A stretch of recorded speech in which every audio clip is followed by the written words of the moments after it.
creators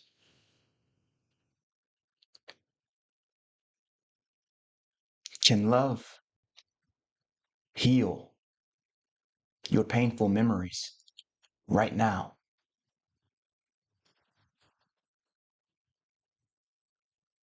Not someday, not maybe, not in theory, but right now. Tonight, you're going to meet a woman named Nicola. Nicola is dealing with something a lot of people know too well: being doubted by someone close to you, being misunderstood by family, having your intentions twisted until a relationship starts to feel heavy.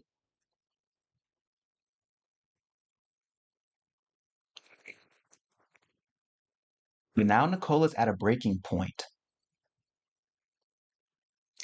because when pain keeps repeating through the same person, Nicola doesn't just question them. Nicola begins to question whether or not the relationship should continue to exist at all.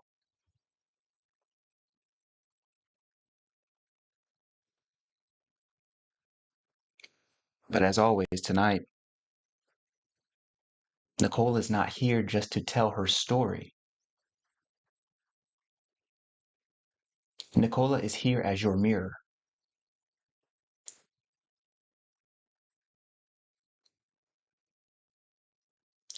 Because you still have memories that carry the sting of being misread, misinterpreted by the people who were supposed to care about you the most, by the people who were supposed to know your heart. So tonight, we're not asking whether a relationship is worth your love. We're asking something deeper. Tonight, we're asking what happens when you put divine love inside a negative memory right now. Keep it locked. Because if love can enter the place where pain lives, then tonight we'll do more than just change Nicola's relationship. Tonight just might change how you remember forever.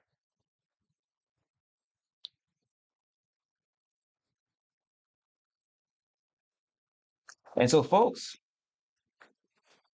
without further ado, if you're ready to live free beyond fear, welcome here. I'm Dr. Shawn, and I believe you do not need years to heal. You just need one real breakthrough. That's why I invented Transcendent Psychology, and I test it in the real world, on real people, on my game show, Countdown to Breakthrough, the only game show that heals your soul. Right now, you're on the Breakthrough Live, where we break down the science of healing so that you get your own breakthrough live. On today's show, our conversation starts with Nicola, who I literally ran up on the streets. And as she opens up, she's going to set up our conversation for the night. She's going to set up our exploration for the night. When we jump into our meditation laboratory, our conscious transformation laboratory, we're going to enter tonight with a single question.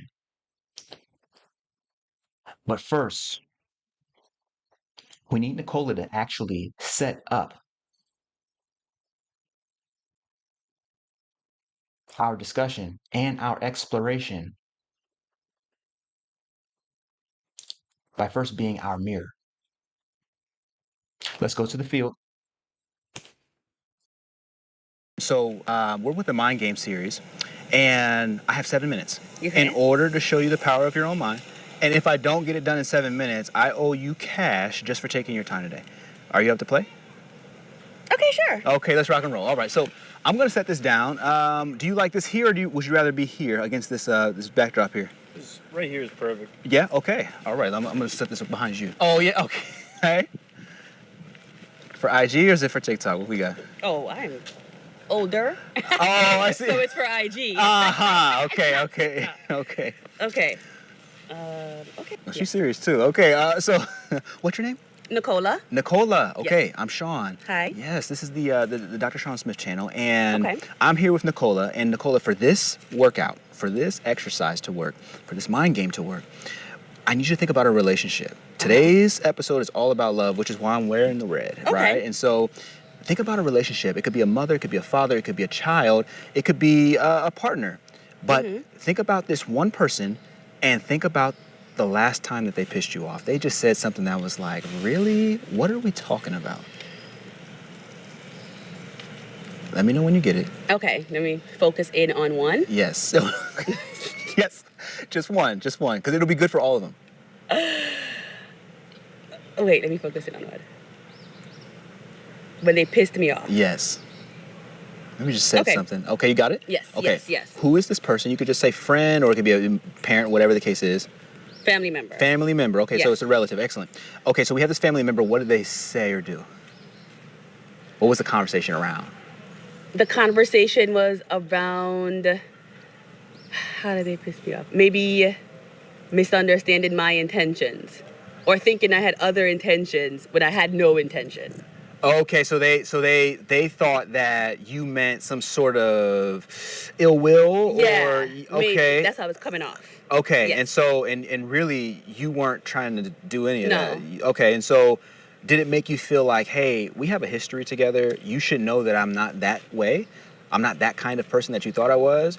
Or did it, basically how did it make you feel when they misconstrued your intentions? Maybe that, and also like, am I going, how much should I put into this relationship Ooh. if they're not knowing me or if they're thinking that I'm having these types of intentions? Exactly. Or am I projecting something that they're making me, that I'm not knowing, that maybe they do think I have these intentions? Yes, right. Okay, so it's like, listen, I need you to see me for who I am, or I'm gonna have to start questioning Yes. how much communication we should be having, Yes. how much we should be talking. Yes. Okay, so let's work with This that. is true that it works for everybody. Yes, right. So 7 minutes on the clock right now. Here we That go. was not 7 minutes before. Okay. No, yes, yeah. So we're about to start right now. So here we go. Think about this person. I want you to just call them up in your mind's eye. See them. Let me know when you have them. Excellent. Now for this exercise, I can hold on to these because I'm going to need you to hold your hands just like this, like a big ball right out in front of your chest. I can hold on to these. I'm not going to run away. Oh, okay. Or that's fine. Excellent. Beautiful. Excellent. And so right now, Nicola, I want you to see a white ball of light fill the space in between your hands. And I want you to make this white light, I want you to see it as love itself. Let me know when you have this ball of white love light in between your hands. You have it? Excellent. Now, I want you to send this white ball of love light to your family member, and I want you to see it enter into their chest right now. Let me know once you've done it. Excellent. Now I want you to see their reaction once they receive it. Oh, a tingle just went up their spine. There's a little bit of a gentle smile appearing on their face now. Their shoulders relax. They're breathing a little easier. And right now, I want you to affirm this white light and repeat these words. You are growing more and more beautiful. You are growing more and more beautiful. Every day. Every day. In every way. In every way. Excellent. And now they're smiling very large. They've received it. Their smile is so big. They're happy. They're understanding that, oh, wow, they can't even explain it, but there's like they feel great. And I want you to say thank you to yourself silently. And say thank you to them for being a part of your life. And say thank you for this ability to receive and send love. And when you're ready, you can put your hands right down by your side. Excellent. And you may open your eyes. The question I have for you is, how does it feel to send love to this person? Thank you for the exercise. Yes. It's actually something that I have been meaning to do, is send in more love and kindness meditations Yes. to others. Yes. So I appreciate this moment, and it felt good. So when you It think, felt like heavy, but in a good way. oh, what do you Like mean? like I can feel it. Like I can feel the tingling, and then it just feels like love, overwhelming, this like concern. Yeah. Care. Yes. And so when you think from this position of love back to that moment of misunderstanding, does that situation grow or does it get smaller?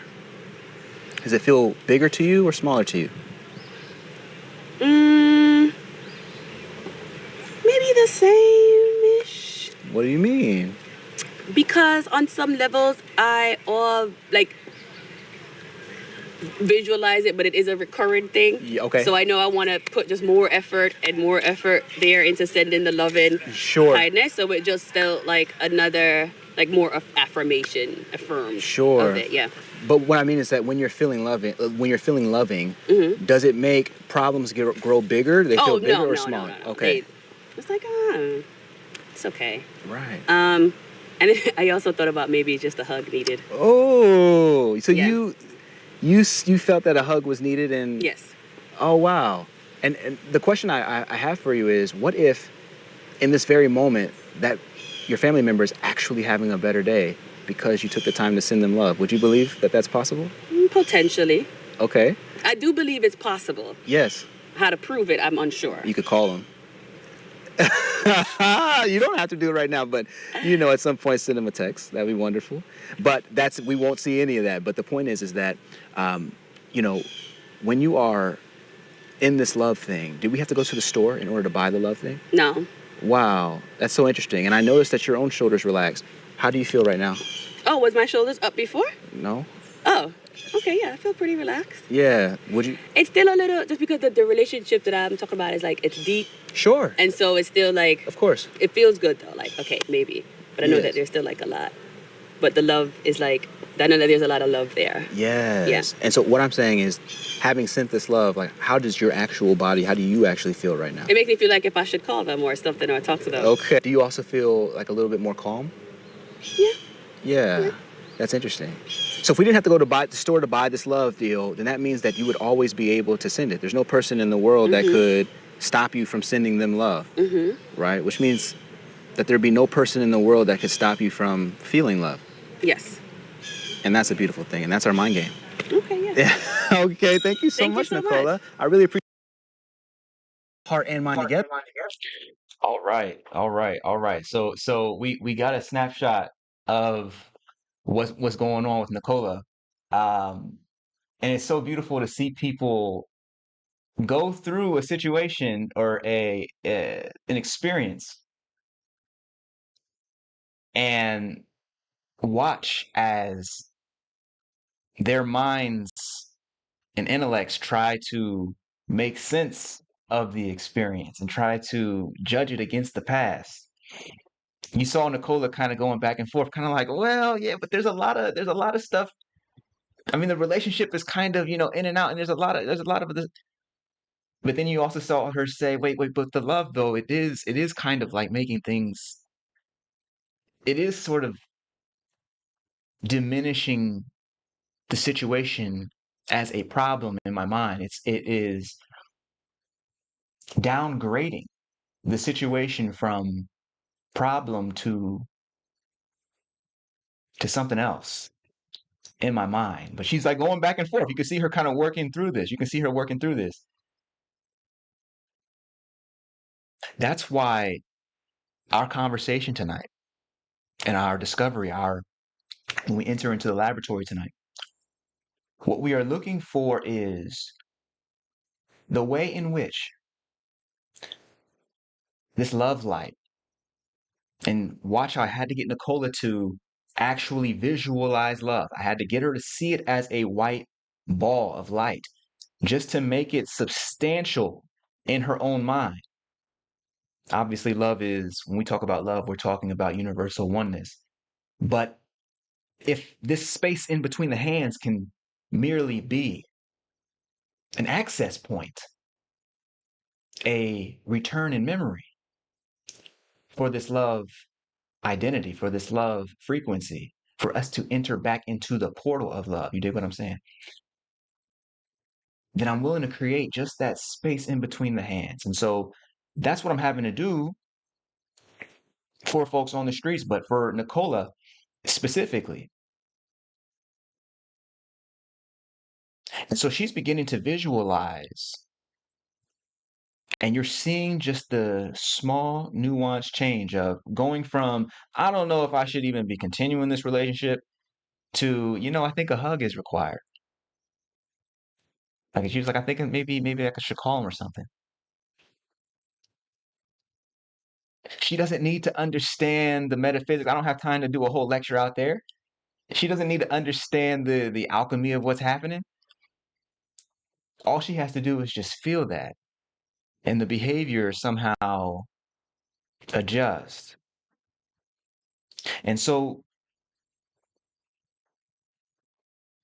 I thank Nicola so much for coming on and taking the time to be this mirror for you and to be this mirror for me. Because what we're talking about, and as we go into our experiment tonight, into the lab tonight, we're looking at that question.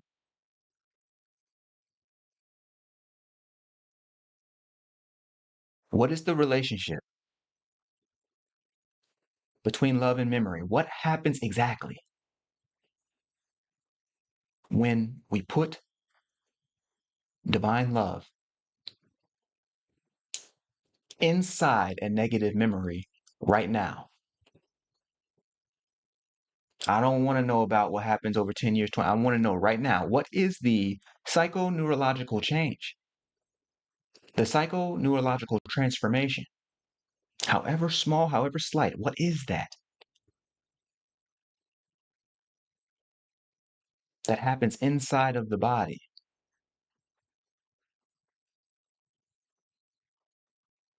We need to investigate this tonight. Because if it turns out that love can indeed heal and transform a painful memory,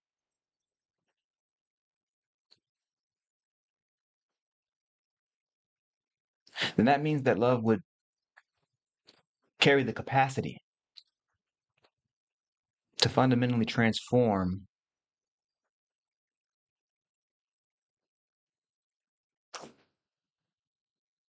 who we believe we are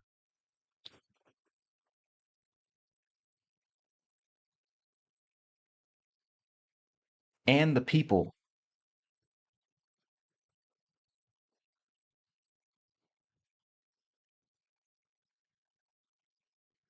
that we used to believe made us.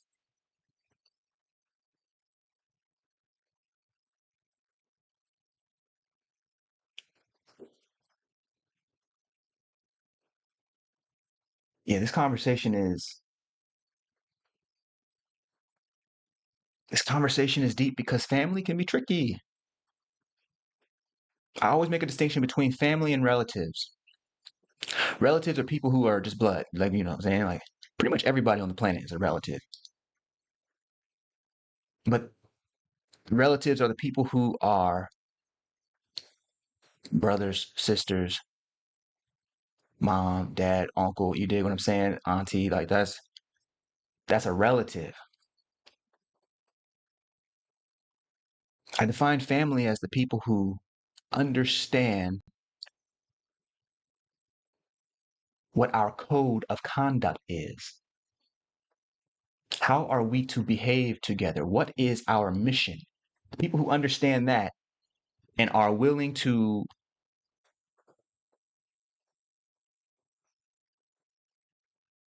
die for the mission, for the purpose, and that purpose is collective. That's family. My personal definition. But regardless of how you define family, we're talking about what happens when the people close to us hurt us, misunderstand us. Everyone's got those memories. Everyone's got those memories.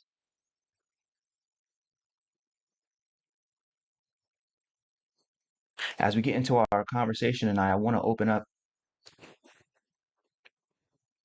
with my own story, my own situation.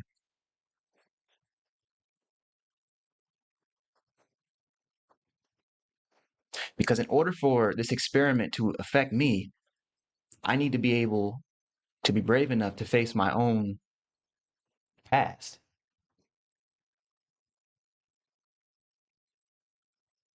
the trials and tribulations that I went through with my own family members. So I'm going to take my time tonight. But as I do, don't think I don't see you in the room. Welcome in, twin. Welcome in, other twin. Welcome in, Felicity. So I'm seeing y'all say, evening, everyone. May this breakthrough help you on your journey. Good evening, Dr. Shawn. Good evening, good evening, good evening, all. Excellent. Excellent. Yes, we're going into the lab. In tonight's conversation, you would be surprised how many people I get every year who mention something about family misunderstanding them. I feel like when you operate in this space of expanded perception, it's it can be a challenge to feel like you're fully seen by the people who say they're on your side. You dig what I'm saying? It can be a challenge, especially as a young person, if you're, 20, 30, if you're in your teens, especially. How many of you have had that experience of wanting to bring these sorts of higher conversations to people and it's falling on deaf ears? It's falling on deaf ears. For me, I'll never forget. It was 2000, would have been 2010, 2010 in December. I go into this Goodwill with my mom, and I've been, I was home for a break. It was winter break, college. I'm in the Goodwill with my mom. For some reason, we're walking through, and she goes and looks at whatever she wants. Goodwill is like a thrift store type of joint, but she going and looking at some stuff, whatever, whatever. And I was probably 20, 21, and I find this book called The Tao of Leadership by John Hyder. And so I'm used to mama going off and doing the shopping, and you know what I'm saying, or whatever she's looking for or whatever. And so I'm in the reading section, you feel me? This book, The Tao of Leadership, I had never heard of anything called a Tao before. I was calling it Tao, right? I didn't know anything about that stuff. You know what I'm saying? Like, it was, if it ain't Jesus, I ain't got no time for it. You know what I'm saying? I was, brought up in that way. And so I'm reading this thing called The Tao of Leadership, and John Hyder, highly recommend. It's like $4. That book changed my life because in it I'm seeing that at the time I was doing judo, and judo, Ju, means, like, in Japanese it means gentle, and do is just the Japanese way of saying Tao, which means the way. You could even call it the way of nature. So judo as a martial art, translates to the gentle way, but the Tao translates to the way, or you could even say the way of nature. the way of supreme reality. This is the idea. And so as I'm reading this book, it's just saying things like you must always be cognizant of polarity. What we now know as the Hermetic tradition, the law of vibration, the law of condensation, the law, what I'm saying? These I didn't know anything about that. So there was no reference point. The first place that I ever encountered it was in this book called The Tao of Leadership. Tiny book, great book. And it was like the techniques that I was learning in the judo dojo, right? You learn how to throw somebody who's bigger than you are. It was like the principles of those techniques were being explicated. They were being explained in this little book. The idea of using whatever life takes or gives to you and allowing yourself to yield. And so allowing it to fall over, allowing it to just run past you, allowing it to miss you. You never get damaged because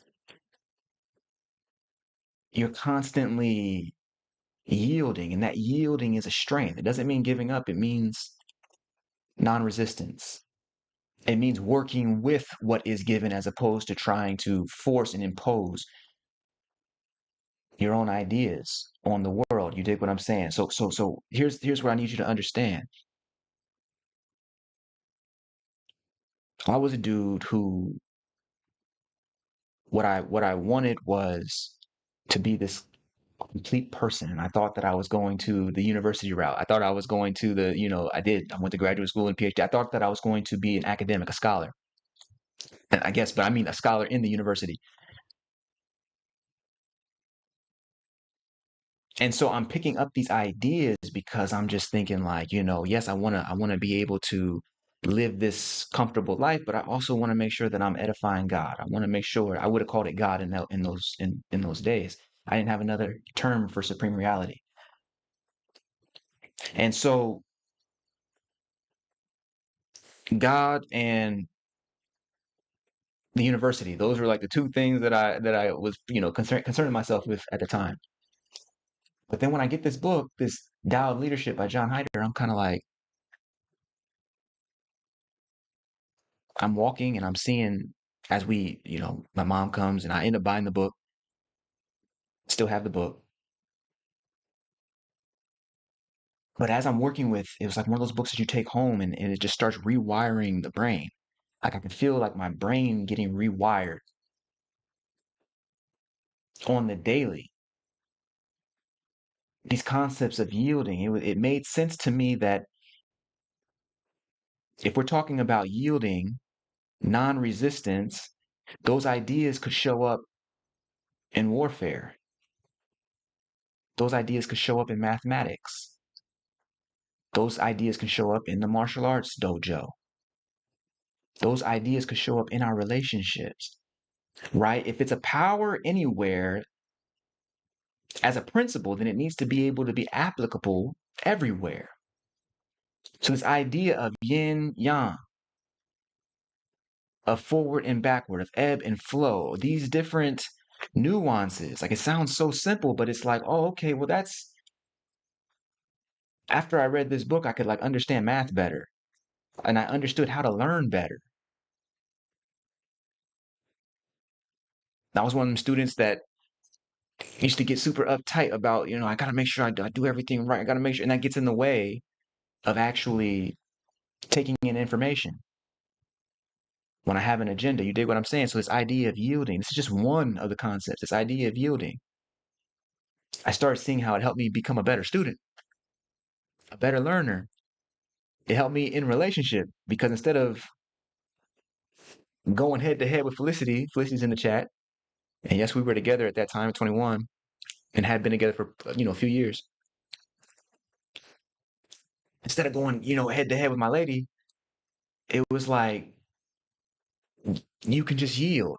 And sometimes that yielding doesn't even take words. You dig what I'm saying? So it's like as I'm reading this in Seattle, where we were, I was, I went to school in Ohio, but I would fly out to Seattle on like December breaks. So there would be all this soft rain falling. And I remember walking out after having read a chapter in that book, and somehow like the raindrops were slowly falling. And it was like, oh, wait, there's space in between these raindrops. And somehow that space connects up with the space of not just the atmosphere, but the space of outer space. You dig what I'm saying? The space of this universe. And like the rain is like fall almost like on some Matrix type joint. Like the rain is falling, but it's falling so slow. Like I felt like I could like move through it. Like if you could imagine just time frozen and just rain particles in the air, and you can just move through it. It felt like the principles that were showing up, the principle of yielding, the principle of ebb and flow, the principle of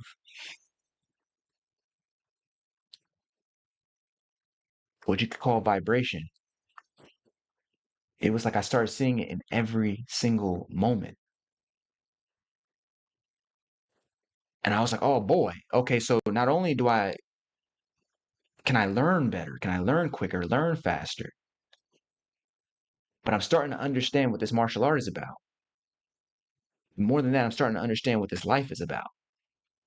That if there is a universal force that is both smaller than an electron but contains multiverses inside of it, that must be as much here now as it was throughout time, as it is in the future, as it will be, as it was in the past. You dig what I'm saying? I'm seeing that this thing, this Tao thing, I would call it by another name today, but it's the same thing. To put our life in harmony with it is what the Taoists call following the great way. But it's like I could just feel that sense of like as if the entire universe were moving on clock and everything was working in its right order, in its right place, all of it perfectly aligned. And then there's that rain, and you start thinking about the rain, and they call it Taoism. Long and short support each other. Dry and wet support each other. You dig what I'm saying? Like it's like even the rain itself, it's like the rain itself reminded me of what of its source. Reminded me of the water cycle, reminded me of, the water from Puget Sound uh, evaporating into and condensing in the clouds and then refalling. You dig what I'm saying? This cyclical nature. And I'm like, well, man, what if souls did the exact same thing? What if our emotional patterns did the exact same thing? What if this was the nature of infinity, right? It's just these circles, these circles. And as you might expect, that became very difficult to explain to other people, but internally I'm starting to go through this transformation. And so when I got back to the university, I got back to Bowling Green State University, and I tried to talk to the homies about it. I tried to talk to the fellas about it. Went to the same pizza spot, and I was like, all right, you know what I'm saying? They thinking I'm about to start talking about the latest shenanigans. And I'm like, hey, come in, hey, check this out. The Tao, right? You know what I'm saying? And so now you just lost everybody. And everybody was kind of like, I'm expecting people to be like, oh man, what? I feel that. I feel that. Like the Chinese have a way of, the Chinese have a way of talking about God in a way that's so interesting. Oh yeah, I feel that. I feel that. Good looking, Shawn. I feel that. I was waiting for them to say, man, dudes were like, cool, cool, cool, cool, cool, cool. So what y'all trying to do Saturday? Y'all heard that new Cole? You know what I'm saying? Like it was like I was like, yo, I'm only trying to explain to y'all what like, yeah, if you take a moment and just feel it, you can feel this force. I'm like, can y'all feel this? And cats just weren't feeling me. And so I was like, oh man.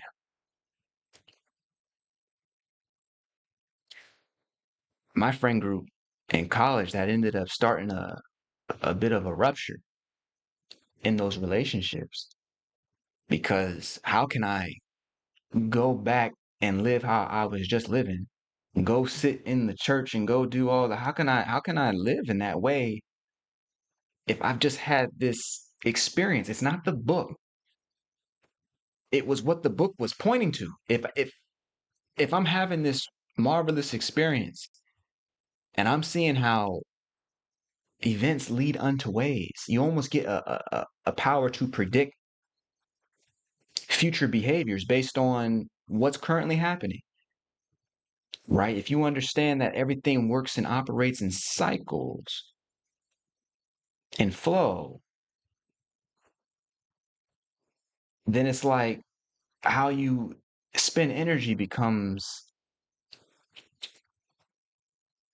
more measured, more wise, whether that energy is in the form of money or time or investment in relationship. You dig what I'm saying? And so for the homies to not understand, like these dudes were like my family. For cats to not just not understand, but then at a point start being like, okay, you're all of this extra talk is kind of getting in the way of kicking it. All right, come on. And so it was like the most important and valuable idea and experience that I've ever had in my life up to that point was sort of cast aside. And it was like, oh, dang, I mean, if the homies don't understand, if the fellas don't get it, like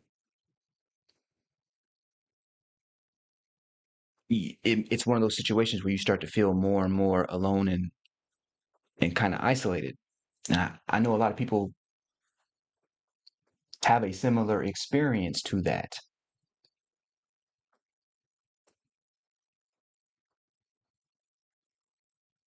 And so when it was time to go to grad school that next year, and I had to move to Illinois, like we did one last guys guys trip to Chicago, my first time ever going. And like I could just see the distinctions. Like cats wanted to go shopping, I wanted to go to the museum, natural history.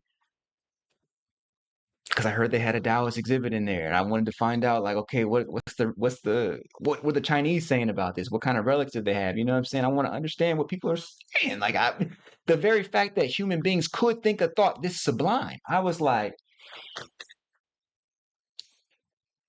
the very fact that human beings could think a thought this sublime,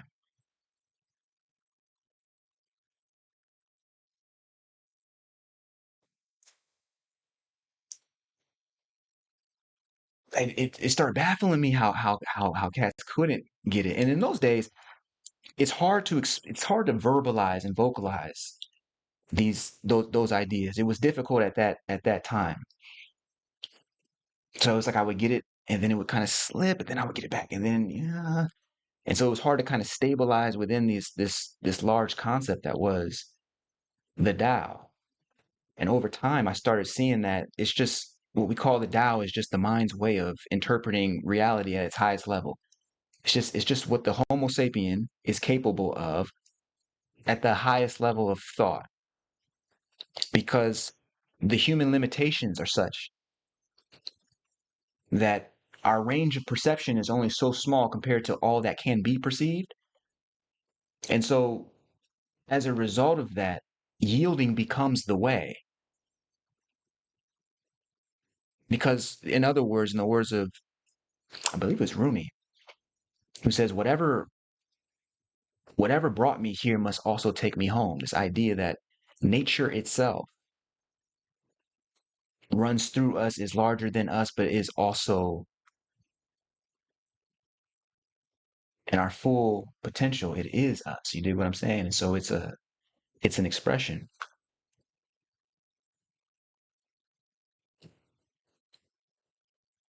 we're in Chicago. I'm starting to see that the fellas are drifting off. I'm starting to see that, like, like whatever life they're wanting to live. I'm just like, yo, there's no amount of clothes, of women. There's no material thing that is ever going to take the place of this understanding. And so, if we're not talking about this, what are we talking about? What are we talking about?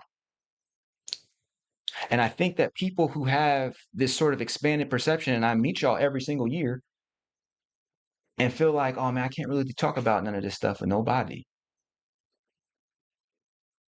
I can't really even explain this stuff to anybody. I can't talk about these deeper experiences. I can't talk about expanded perception. I can't do it. So I started seeing that. I couldn't keep talking about what was most important to me until I met the teacher. The teacher is a Taoist mystic. I happened to go to grad school. He happened to be I guess I don't want to give too much. He happened to be somebody who was in the university system. He specifically asked me not to jump up online and be talking and doing all this. Um, I'm I'm good enough with where I'm at, but not too much more anyway. So, but like I spotted him by frequency.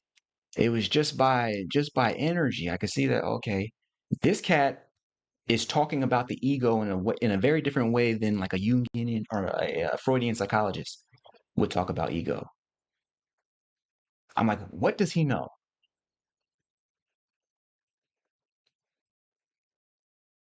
What does he know? So I make that plan to go and basically harass this dude after he was giving a talk at the university. So I make a plan to make sure I catch this dude later. And of course I lose him. Of course, I'm waiting for him to come out of a crowded area, and like, buddy never comes. And so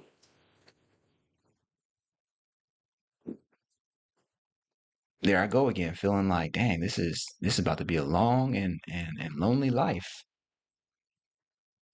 It seemed like the internet was not the same as it is today, you know what I'm saying? And so it was like the people who seemed like they understood were old and always at a distance. So I'm thinking about giving this joint up. I was thinking like, man, it's going to be a long one. If I can't speak about what's the most important thing to me with people that claim they're supposed to be my people, that's the worst type of loneliness is when you're alone, when you're with people. You feel me?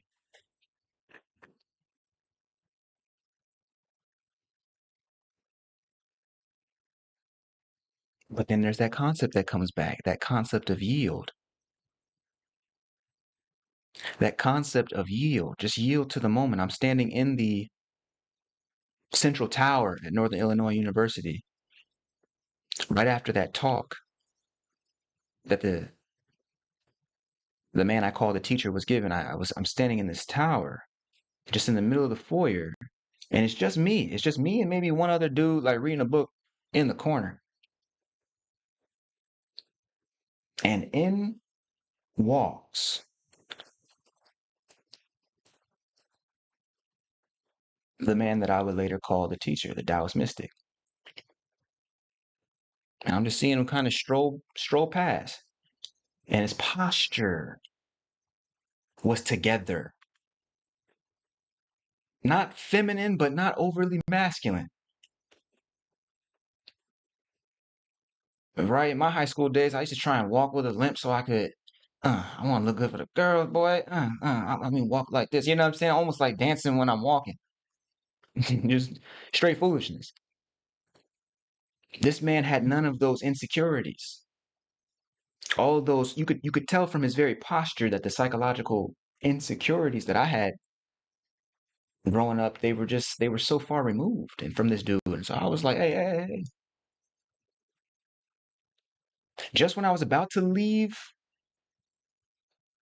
the room and resign myself to just going alone, In walks the teacher. And had I not decided to yield in that moment, to take my moment and say, you know what, let me just sit here. Let me just wait with this. Let me not turn this loneliness into a problem. Let me not turn this mistranslation of living into a problem. Let me just take my moment. And at that point, the teacher walks in. At that point, the teacher walks in. And I was like, you know what I'm saying? I'm like trying to catch though. I'm like, hey. So I'm trying to wave him up. You know what I'm saying? And he's walking through. And I said, hey, I said the first thing I could think of. I was like, you spoke about the ego in a way that seemed to be different from from the Freudian psychologists. Could you explain, more of that? Could you have any books that you could recommend? And I'm thinking he's just going to give me a book list. That would have been good enough. Like books are like my love language. I thought a book list. Well, we good to go. We good money. I'm just looking for that book list. Let me get something. He says, come see me in my office on Monday.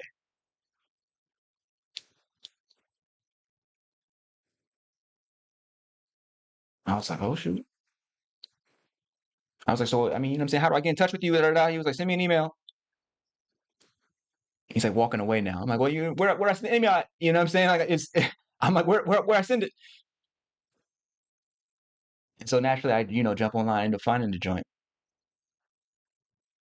I go and meet him on that Monday. But there was that concept of that yielding. And as I'm thinking about it now, I'm like, man, I haven't thought about that in years. That would have been 2011.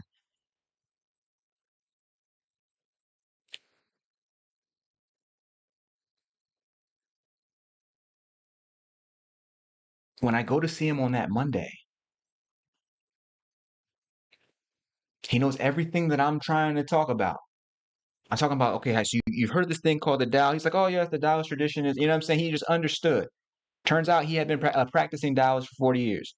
And Taoist, you know what I'm saying? The name sounds a little crazier than it is. It's just somebody who's in tune with reality itself. And so I get into his office and I noticed that he had changed the lights, the light bulbs. He was like, yeah, I didn't like how they were affecting me. So I had never met somebody who was paying that much attention, who was that sensitive to their environment.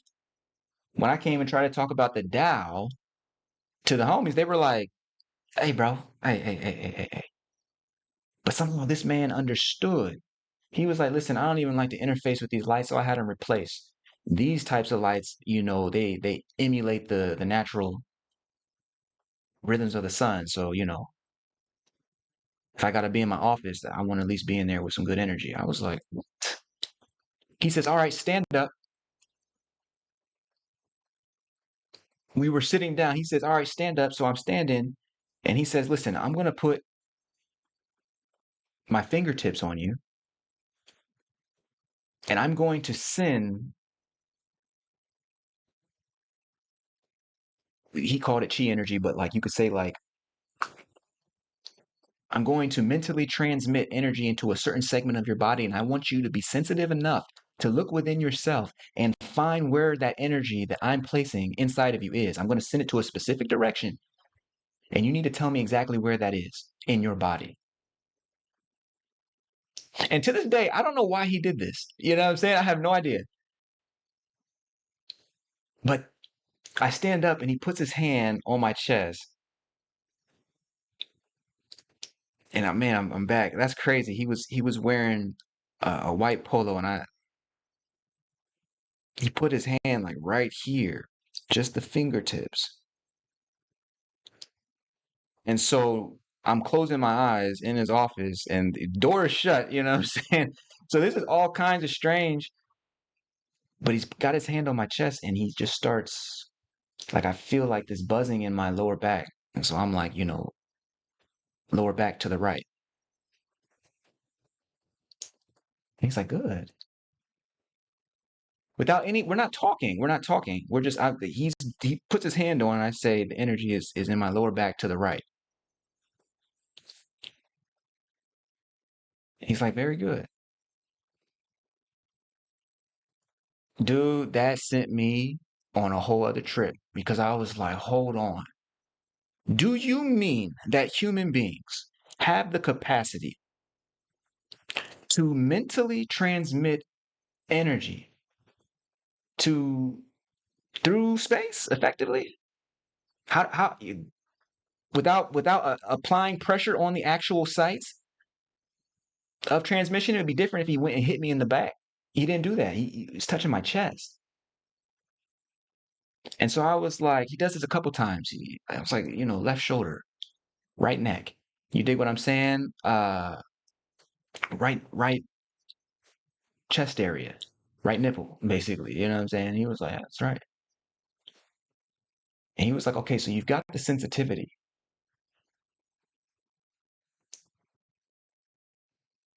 Dude, that relationship over the next 10 years just completely changed my whole worldview. Just, I mean, to say the least, to say the least.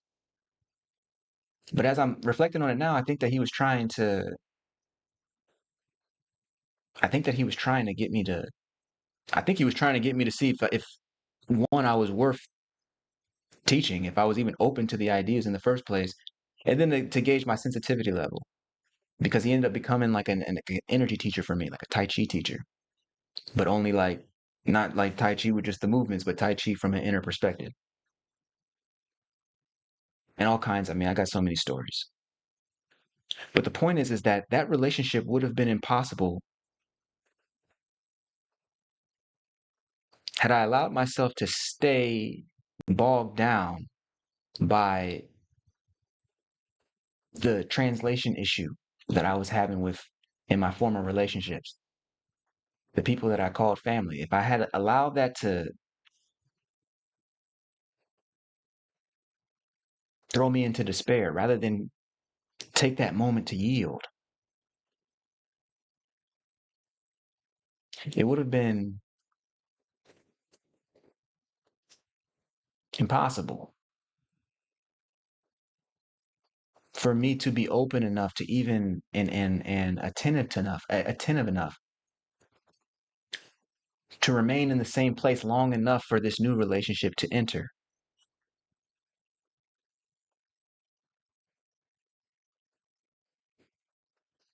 I would have just left.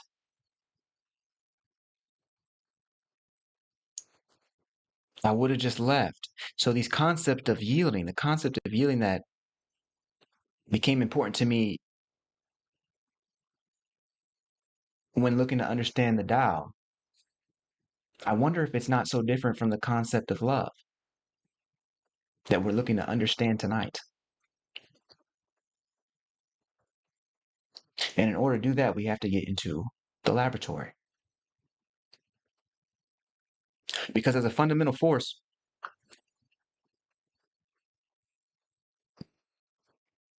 love offers no resistance. Its power is in its capacity to accept. That's not the same thing as saying be trampled on or be abused or no, no, no, no. But because love is oneness, love is the totality of reality felt.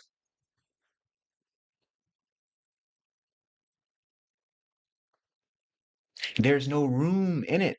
There's no hard place in it to poke at it. There's no hard place in it to strike. There's no hard place in it to disrupt, break down, or force apart. Its very nature is yielding because there's nothing that could threaten it in the first place. There's no hard place, in which case it's ever open. And so what I'm saying is that intellectually, love gets us closer to the Tao. Indeed, I make the argument that they're one and the same. And because the Tao is forever yielding, love is forever yielding. It is the totality, the great way. When we speak about love on this side,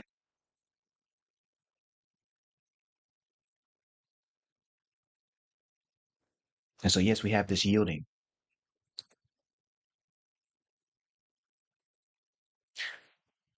And I believe we saw it tonight with Nicola. For just those moments, you could see her ego starting to want to creep back up and flare, but just for those brief moments,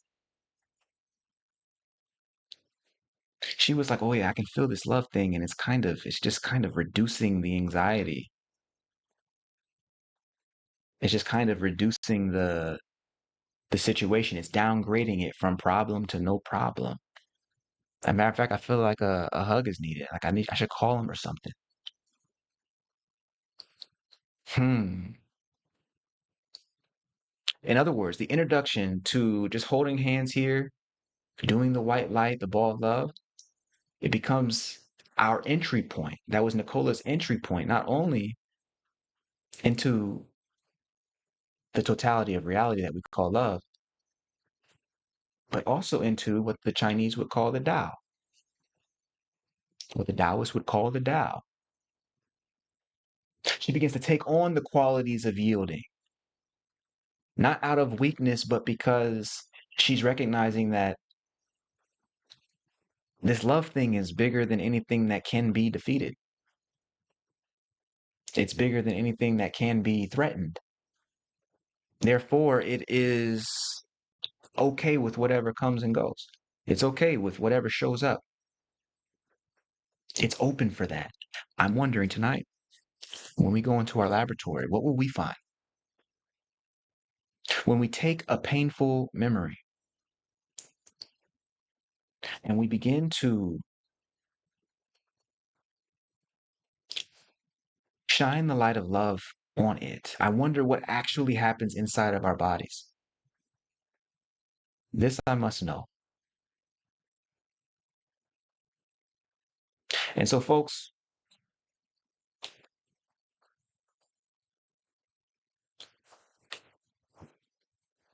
if you're ready, then now is the time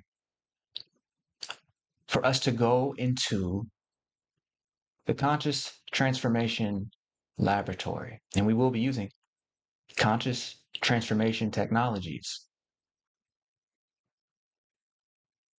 or kits for short.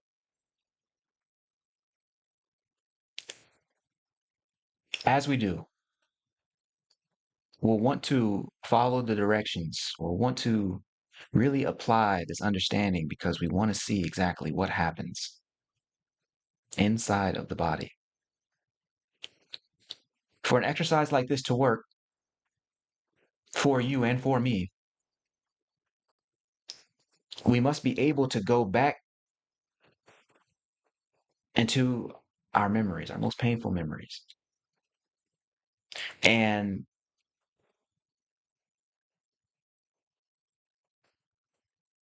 we must be willing to yield, to allow, to drop our barriers, to drop our borders, all the psychological Teflon we put up in order to feel safe. Allow that to relax. So that as we're encountering these memories once again, we give ourselves a real shot at bearing witness to what happens within when we douse those memories in divine love.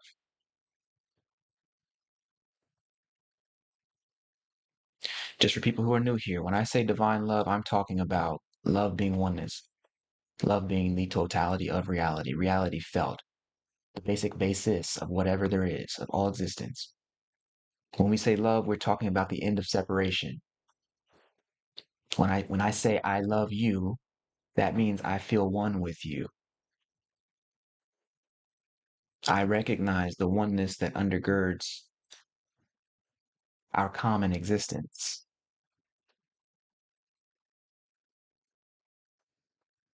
And so tonight we want to touch that place, but we want to touch it in an experiential way. It's more than book knowledge. You can't get this from a book. A book can point you, but it cannot bring you. A book can point you, but it cannot bring you. And so if you're ready, let's begin. Take a deep breath with me. Inhale.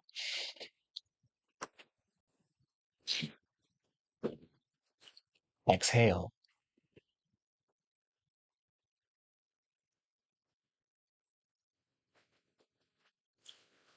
Take another deep breath in with me. Inhale.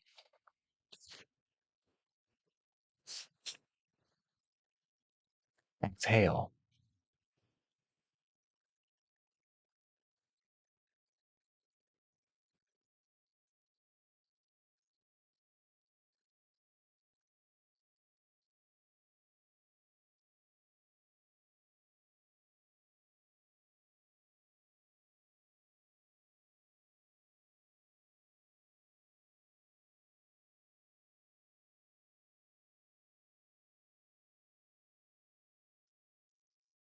For this exercise,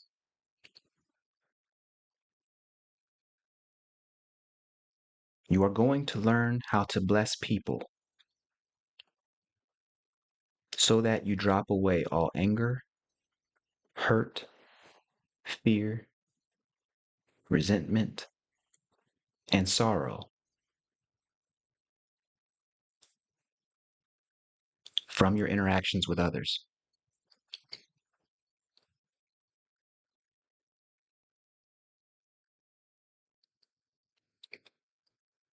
At this time, close your eyes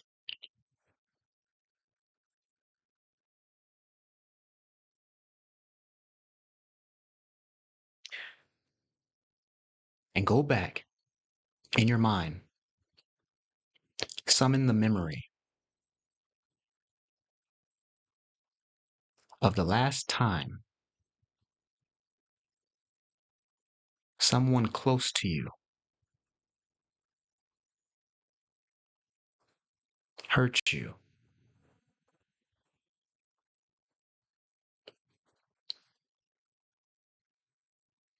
either because they misunderstood you or just never took the time to understand you.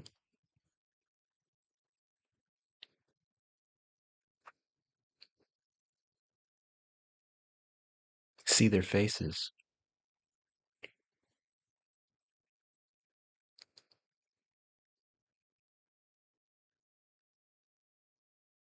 see their stares, their confusion,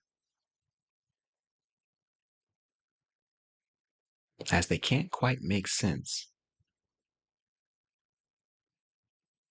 of you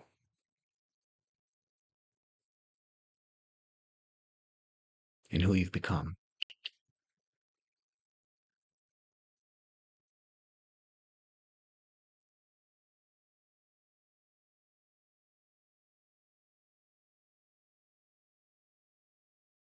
Maybe there's something you wish you had done differently to or for someone in your past.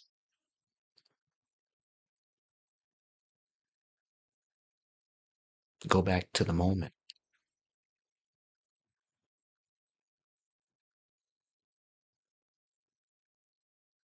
when you first felt that hurt.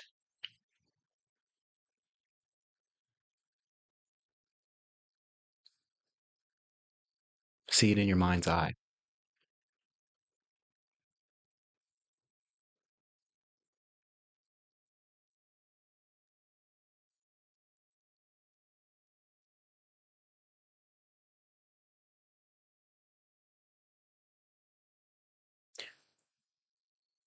Now, with this memory fully recalled, do this.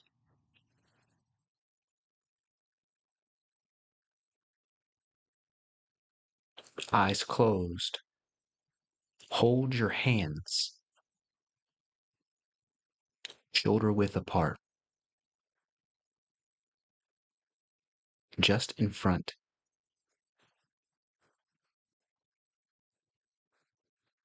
of your own heart.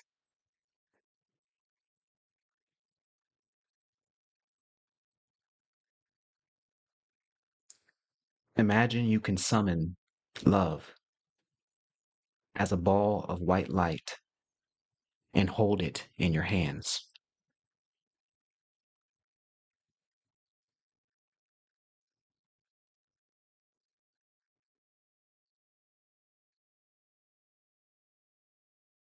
In your mind,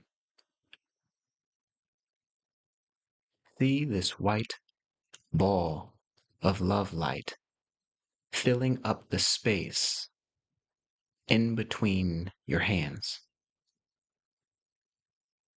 that are shoulder width apart in front of your chest.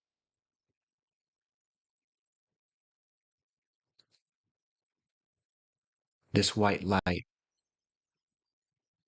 pours and flows from your heart,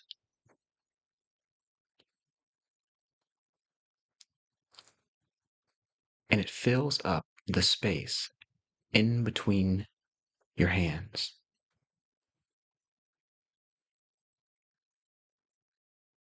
Feel that white light rotating as a ball of energy. Now,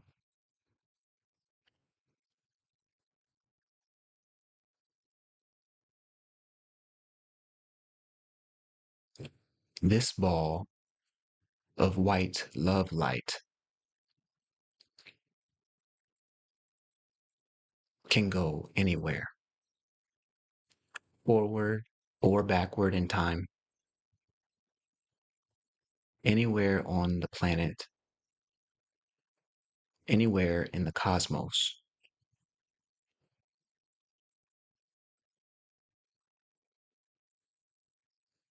But you only need to send this white ball of love light to one place.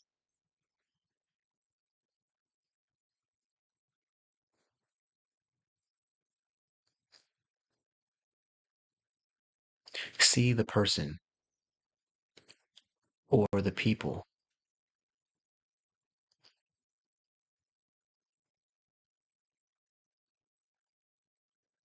who were supposed to understand you.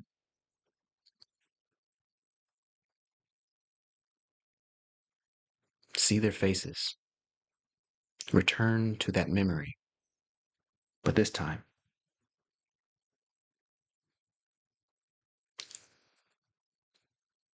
I want you to send the white ball of love light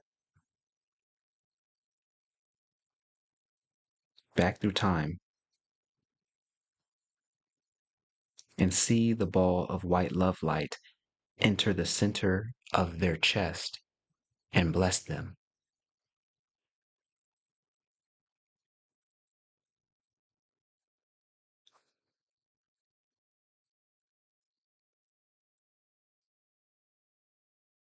With your words, say to them,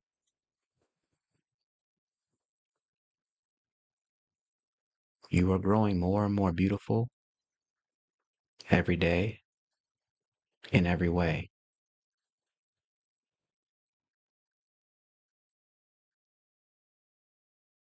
Even if the person is no longer alive, see your white love light going into the past and entering their heart.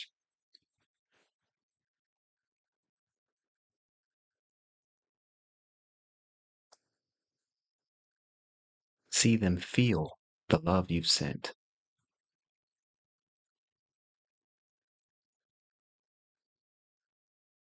Mm.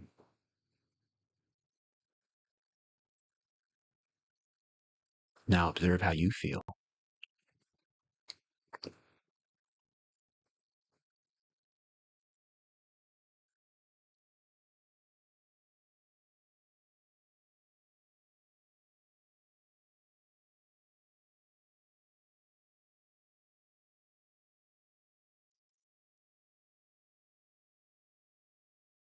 You notice that it's easier to forgive now that you've done this for them.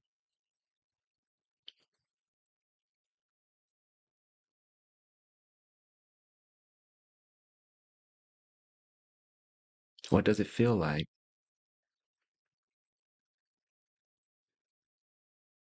to know that deep love is within them because you put it there?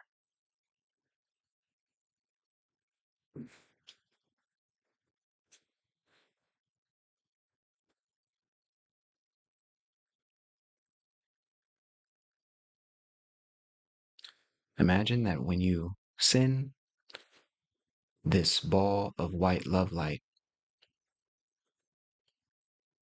to them,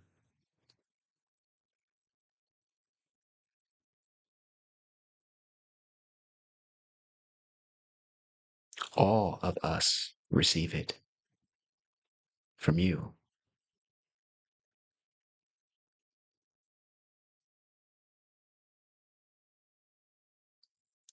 When you did this for them,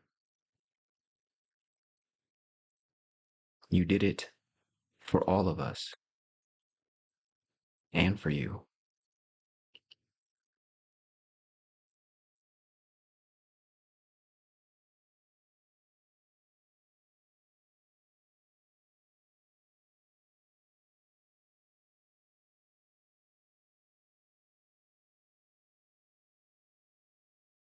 Abide in this quiet.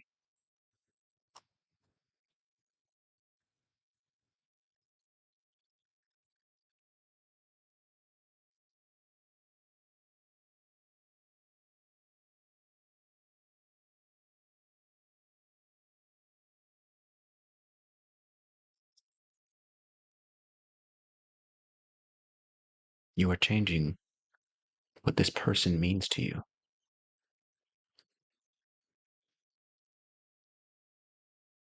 because you are returning them to love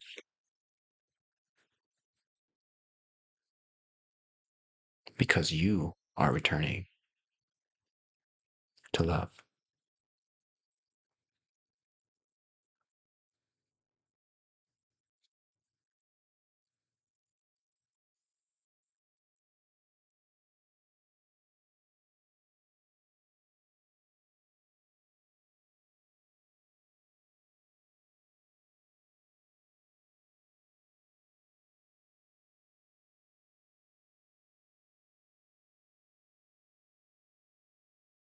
Inhale in,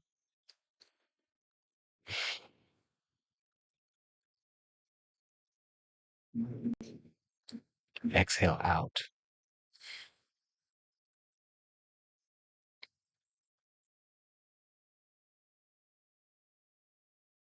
Take one more inhale in with me. Inhale,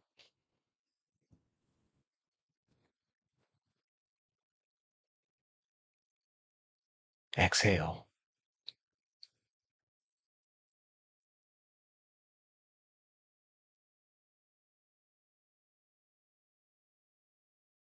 When you're ready, you may open your eyes.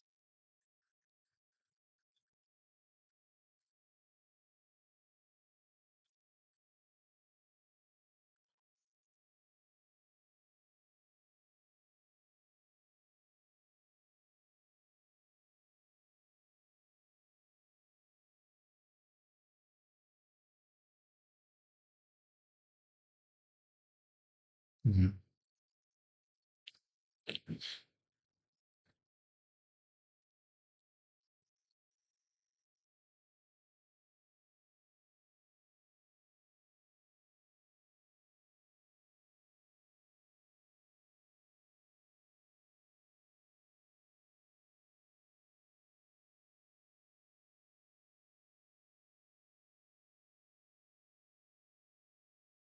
I want to sit with that a little more. Mm.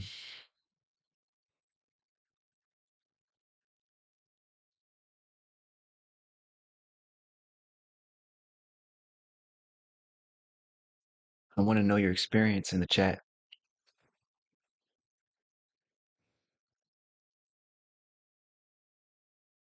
For me,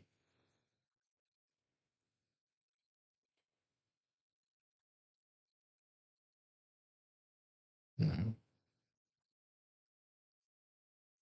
as it's becoming normal. It's like I was good before, but now I'm feeling like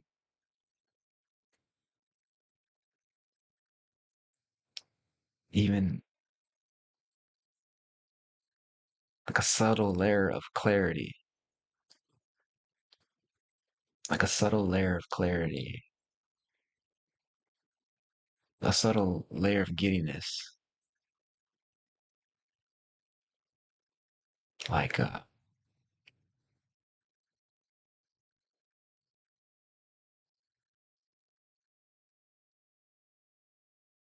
the part that got me,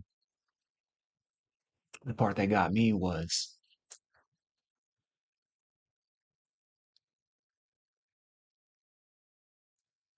sending the love, the white ball of love light, sending that back through time. But the part that got me was watching, I sent it to that pizza spot.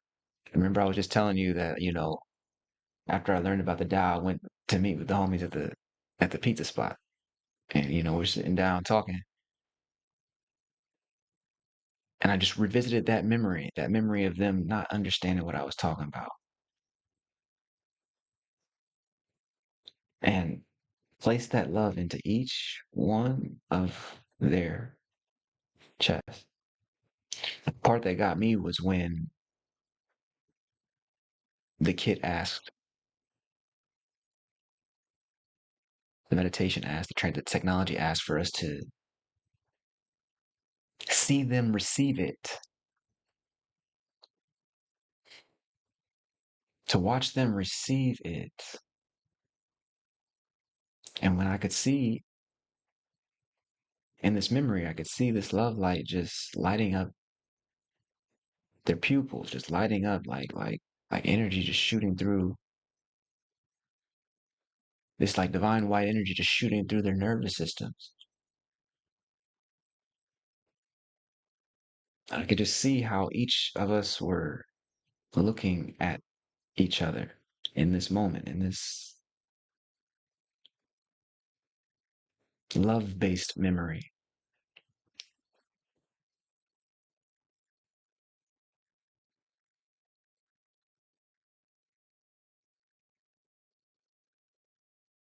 And because love recognizes love, there was just understanding, not at the intellectual level.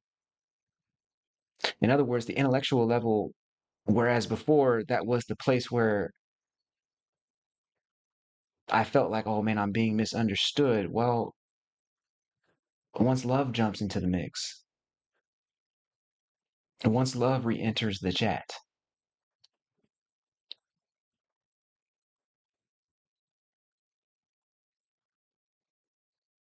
it's like we each see the only thing that matters,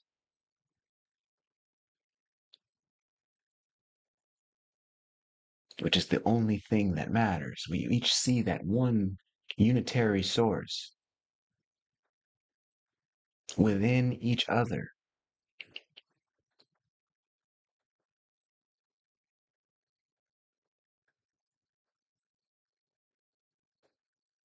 You say, hey man, that's all well and good, but that don't change what happened. But I'm saying, hey man, if you were able to successfully apply love, it doesn't matter what happened.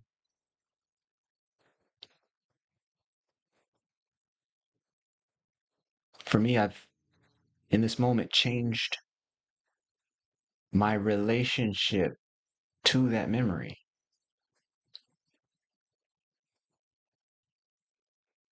And when I'm thinking about that memory, I'm not thinking about whatever other story I was telling myself. I'm just thinking about this love recognition,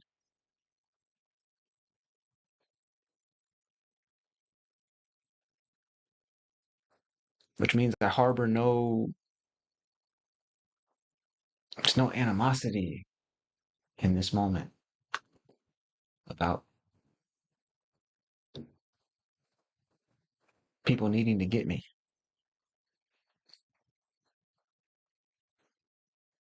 So naturally, that means it's time for us to discover our principle for the evening. We need the breakthrough board.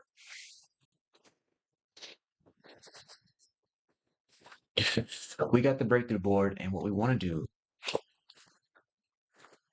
is break down our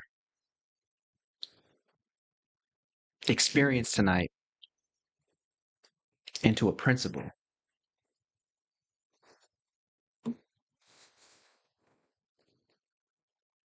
When I understand principles, the way a thing works, the way a path works, I can find my own way. When I can understand the principle behind a thing, I can architect my own steps. So we always start with principle. If I can just get the principle. That's why I like to teach from principle. And so I'm checking in. Twin, I'm seeing you say it was like a deep vibration for me, a clear, plausible picture, something I actually can't explain. I love it if you say more. Like a deep vibration. Right, right, right, right, right. For me, it was like super subtle, just like this super subtle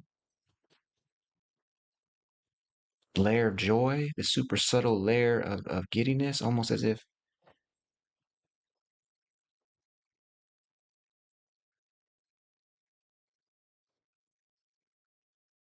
I'm able to remember the true essence, what I'm able to remember what the true essence of a relationship is,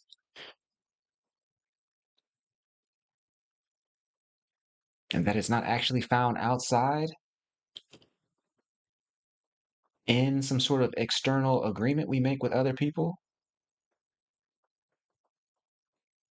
but it's something more. Yeah, there was like this giddiness, this lightness.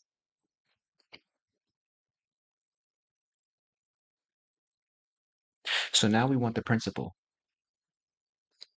Now we want the principle. What is the principle of the evening? As you know, I do not prepare the principle, pattern, and the path. That's where we're going. We're going to talk about the principle, the pattern, and the path, but I don't have it prepared beforehand, which means that I need to look within in order to find it.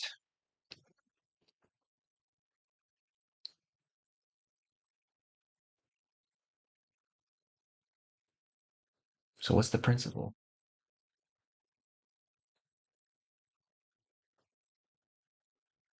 What is here, waiting to be revealed?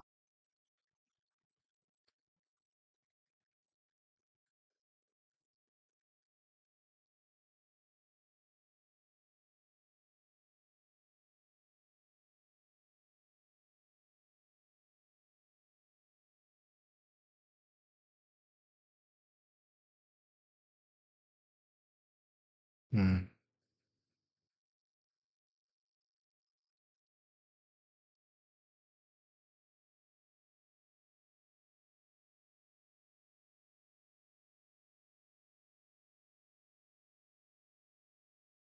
Our original question was,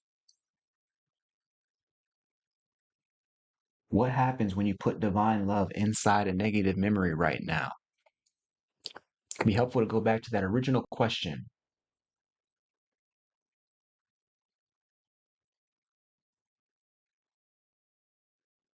Can love heal your painful memory right now?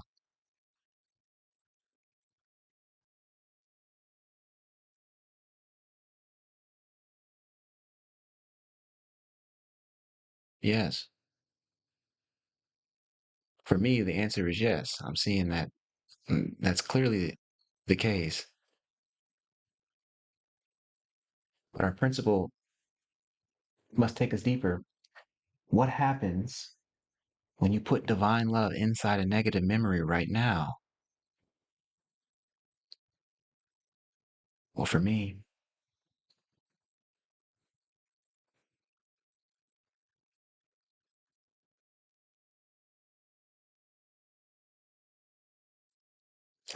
I just remembered the point.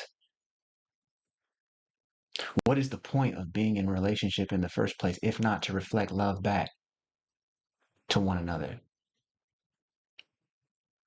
Why is it that infinite consciousness takes on these myriad forms and creates the illusion of time, space?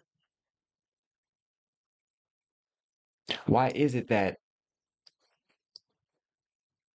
in a infinite cosmos there seems to be a forward and backwards, a birth and decay, a inhale and an exhale, this vibration?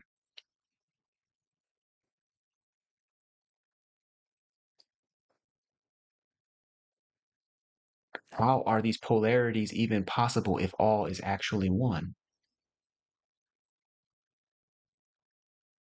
And what would be the purpose of the polarity,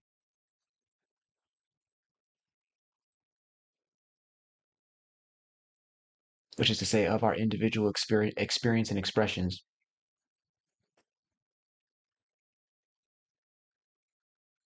including our expression of relationship? Well, okay.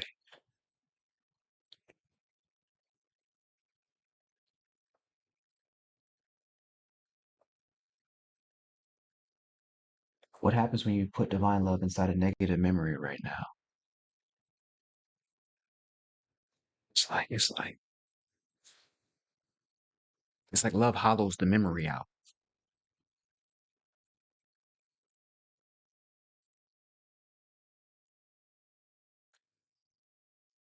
Like, let me see if I can put that in a different way.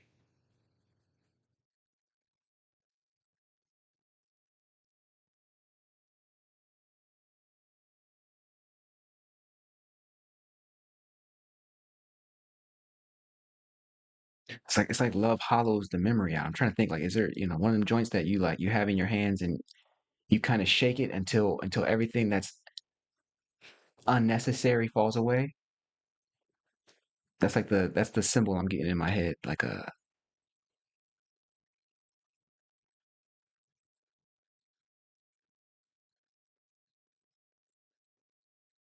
love shakes away all that is unnecessary. The ego gets shaken away. In the church, we used to say, less of me, God, more of you. And that seems to be the experiential prayer that happens when love enters into a negative memory, is that there becomes more of God in the memory and less of the ego. You dig what I'm saying? It's almost like uh it's almost like love flushes ego out of the memory, depersonalizing it. So okay, well there you go. There you go. Okay, let's rock and roll. Oh shoot. Yeah, my marker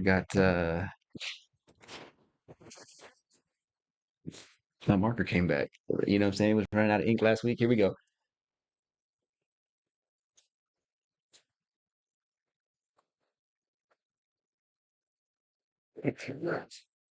So our principle is this.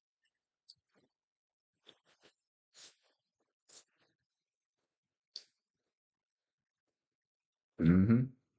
Mm-hmm. See if I can get it. Bang. Love depersonalizes memory.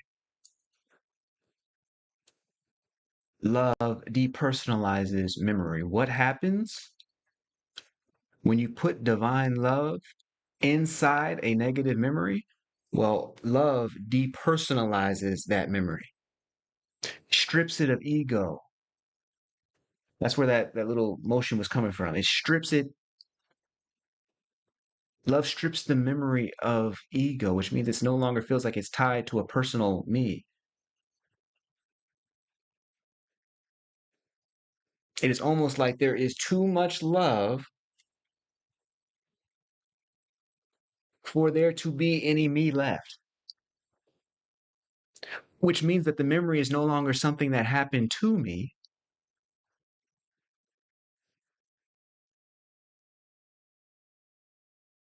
The memory can serve the highest function. which is to remind me of what reality is itself. Which is why once the love enters into it, there's no more lesson for little me to learn. There's no more the ego has served its function and so is no longer required as part of the memory, which means what? The memory can no longer hurt me because there's no me there left.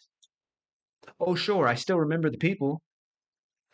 Oh, sure, I can still remember the faces and all the things, but once the love is there, it's no longer something that happened to me. It's just a flow of images that are bathed in this light of eternity.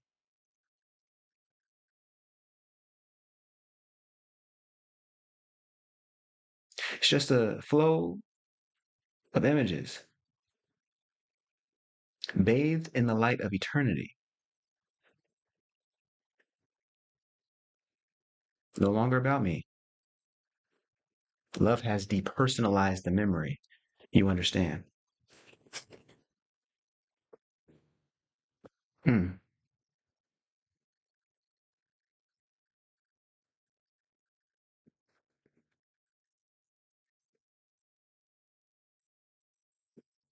Too much love.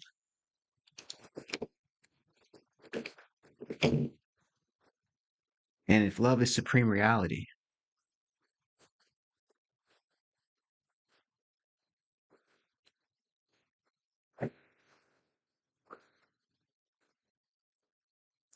bigger than the ego,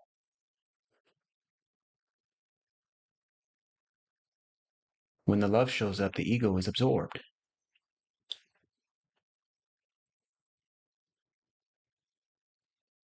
The ego returns to its source, and therefore there's no longer anyone to be attacked or offended, which means what?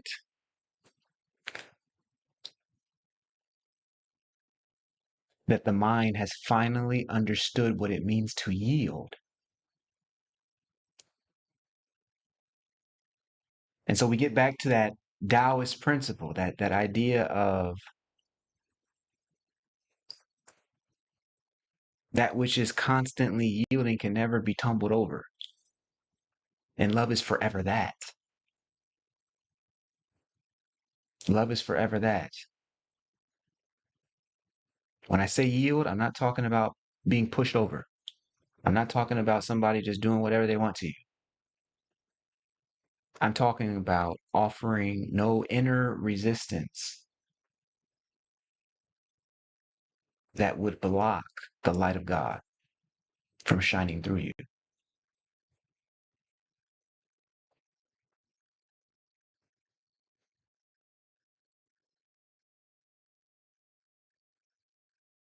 Okay. So now we got the principle. We need the pattern. We need the pattern. I'm like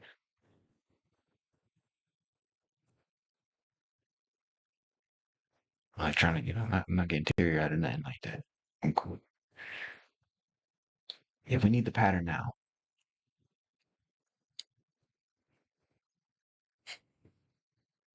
Because once we understand the principle, wonderful, the principle being that love depersonalizes the memory, absorbs the ego until there's nothing but the light of eternity shining forth through the presence of the very memory. Now the memory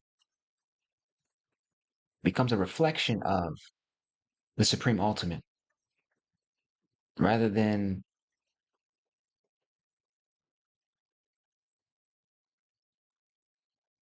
a pain or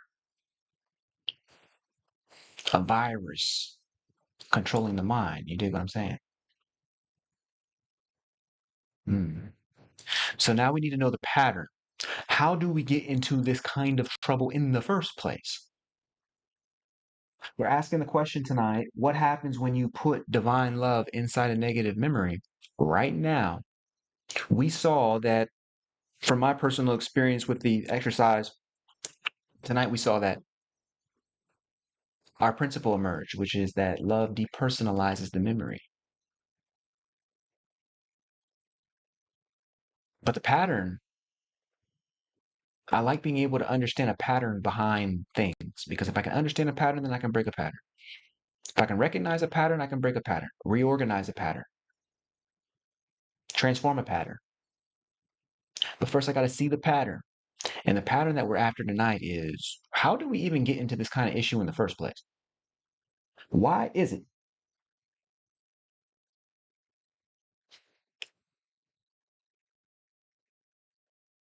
that when we have access to this amazing energy matrix, this divine source we call love, to this, we can always bring ourselves back to reality?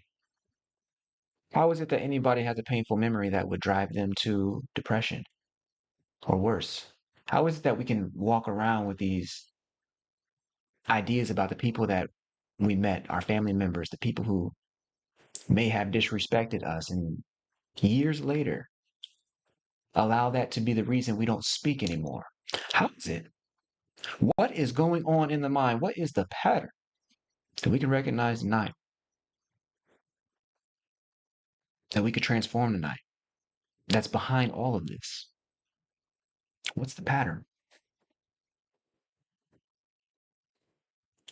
Listen, I'm saying, I hear you say, yeah, words really don't do the feeling justice. There was a divine lightness felt. Yeah, yeah, yeah. Me too.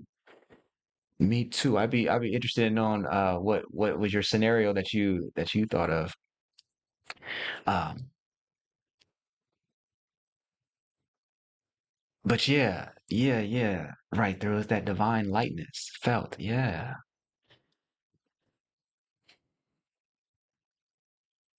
Yeah. I just felt this depersonalization. It was like, but sometimes it takes a minute to even get there. It takes a minute to even understand what is actually happening inside of the body matrix, of your psychoneurological matrix,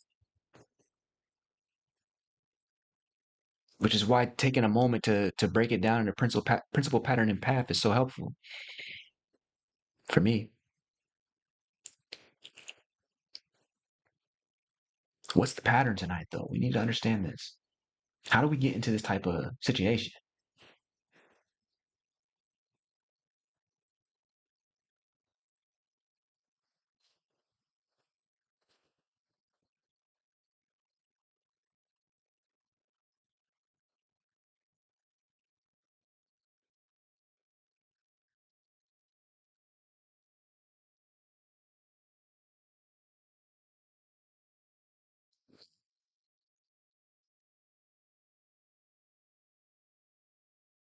Well, the easiest way to say it,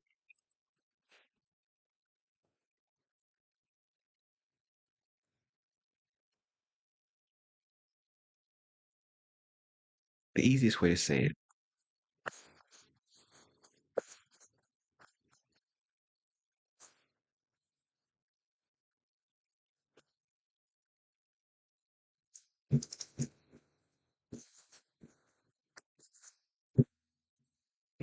All right, here we go. So the pattern is this. We know our principle that love depersonalizes memory. So the pattern clearly is this, that only personalized memories cause pain. See, these memories have to be personalized. They have to be something that happened to me.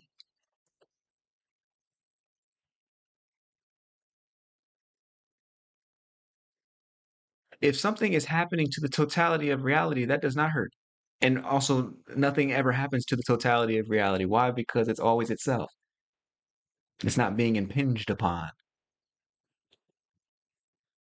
which means it's always at rest, always at peace.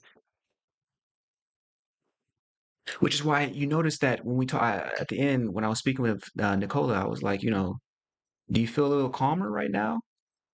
And she had to take a moment to kind of check in, and she was like, yeah,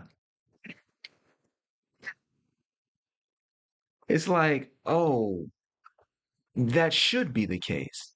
Because once we've depersonalized the situation and now you're back in true reality, well, guess what? These memories that you had of these people disrespecting, misunderstanding, mistranslating you, those get depersonalized, which means what? They were only a problem because they were first personalized. They were happening to a tiny me. They did this to me. It happened to me. But once I can drop out,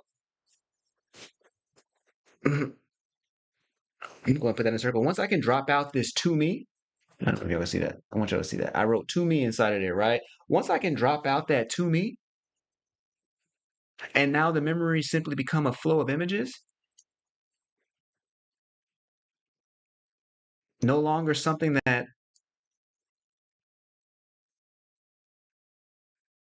the tiny me can grab a hold of and claim.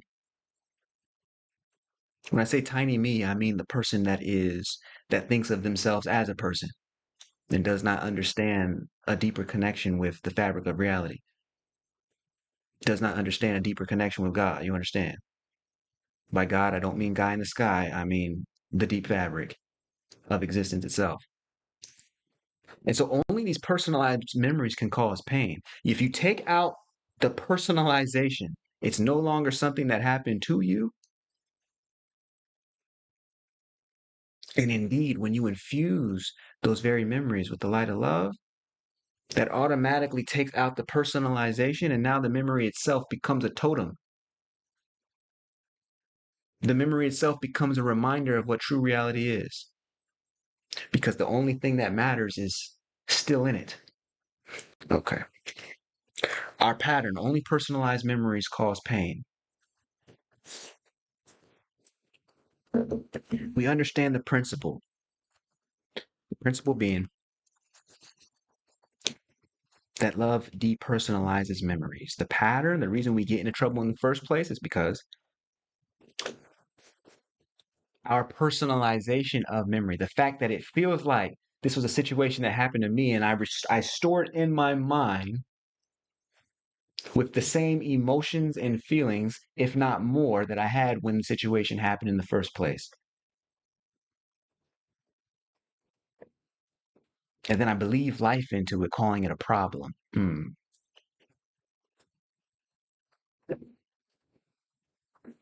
That personalization, the fact that it feels like the memory is mine, that it happened to me, that's the part, champ. That's the part that sets up the pattern, the fact that it feels like the situation was done to me. That's the personalization of it. You may be saying, okay, well, but it did happen to me.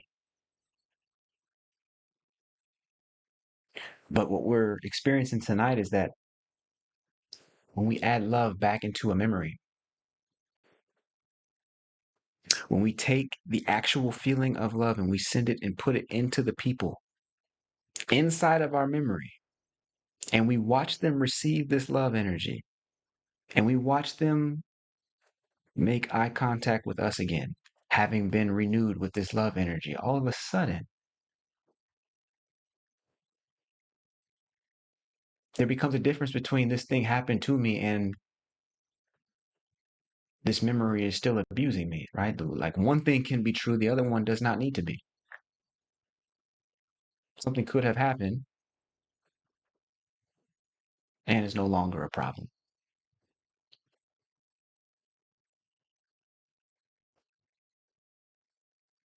And so now that we understand the principle of the pattern, we need the path. We need the path forward.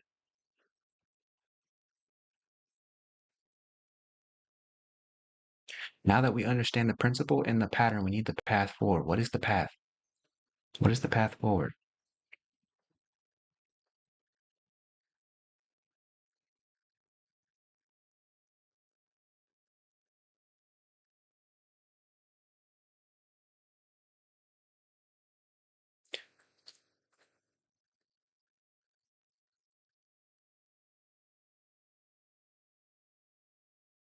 Interesting. It's like I'm getting this information right now. That's kind of like, the people that we meet, every single person,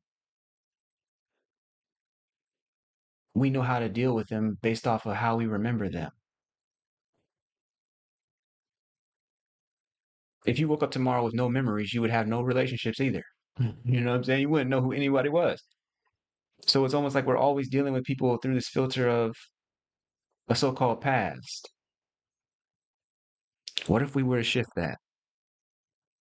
Oh man, hold on. I'm like, am I getting a breakthrough? Hold on. So what you mean?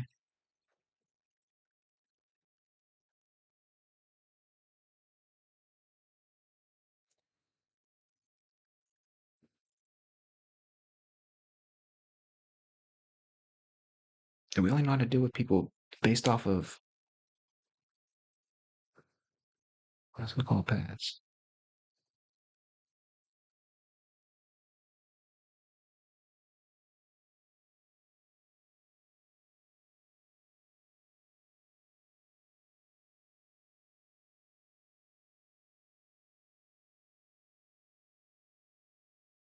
Hmm.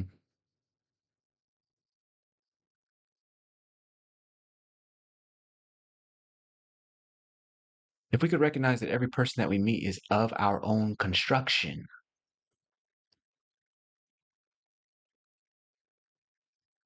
and that the very purpose of a person is to remind us of what supreme reality is. The very purpose of life itself and the relationships in it is to remind us of what supreme reality is.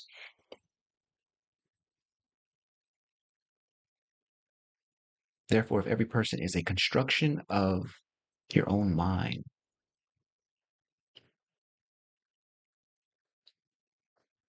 then it is the highest level of responsibility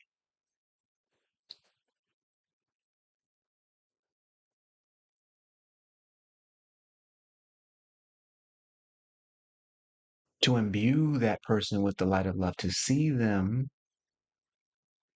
through love's eyes. And we can do that when we're willing to place the light of love inside of them. Not so much that that's actually what's doing the work, but more so that that is our connection point. That is our portal, our way of stepping out of our own limited beliefs, limited ideas, limited ideals. That love capacity allows us to gain a freedom from our own thoughts. And frankly, a freedom from our own me's, our own selves, our own tiny me's, our own egos, if you prefer that term.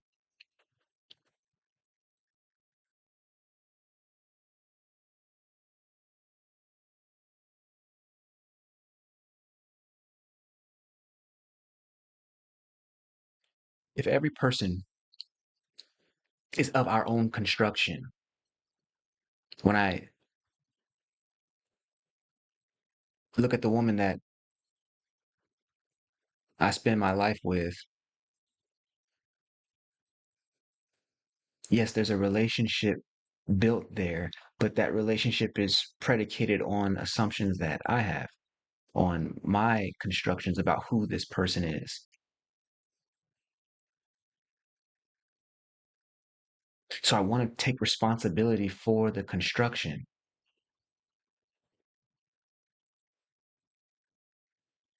I want to take responsibility for what a person means to me.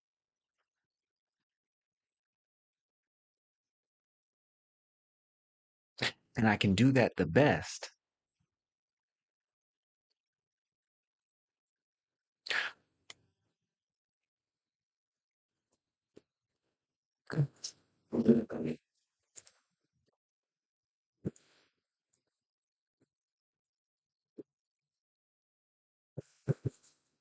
when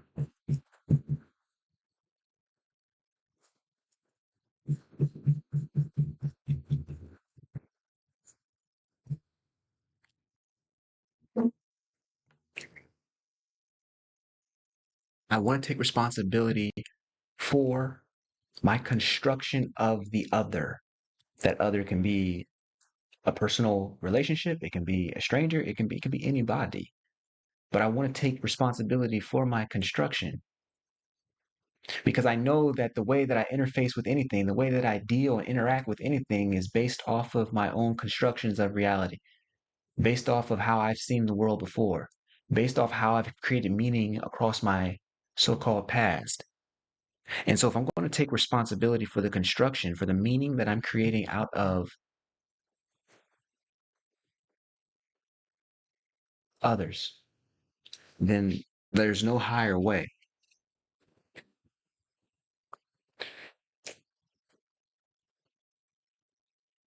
than for me to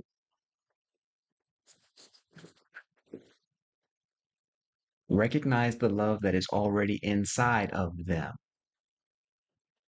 And by putting that love there, that allows me a no excuse option. That provides me with a no lose situation. That provides me with a must win situation where I know that the light of love is in them because I connected with it. I put it there. It was already there, of course, but I can now tap into it. It becomes a personal portal for me to allow me to drop out and depersonalize my own memory, my own dealings with this person, and see them and myself for what we really are,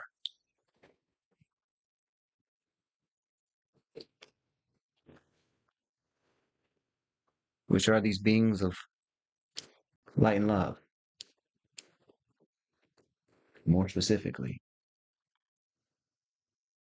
which are these beings of shared oneness, these beings in this shared love reality. I want to be able to put that, to recognize that in the other. When I can do that,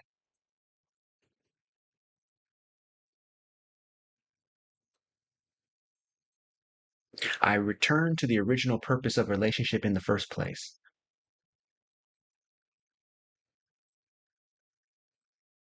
which is to recognize shared being, which is to return to God.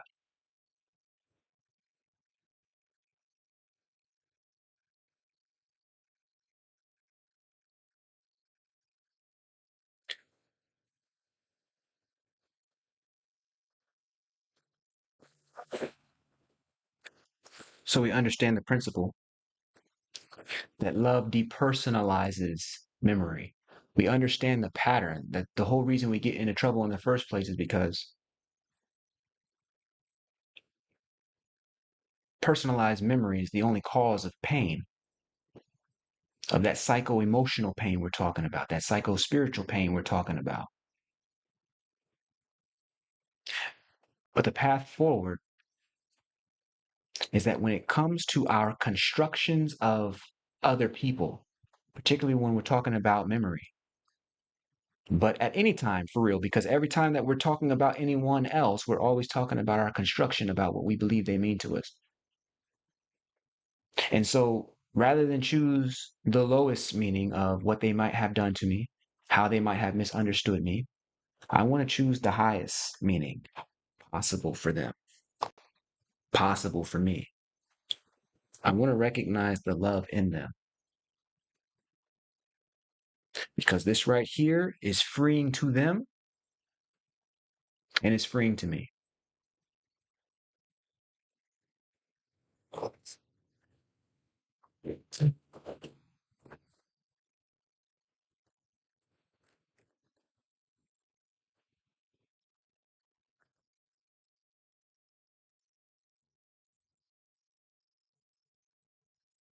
That's our principle, our pattern, our path tonight.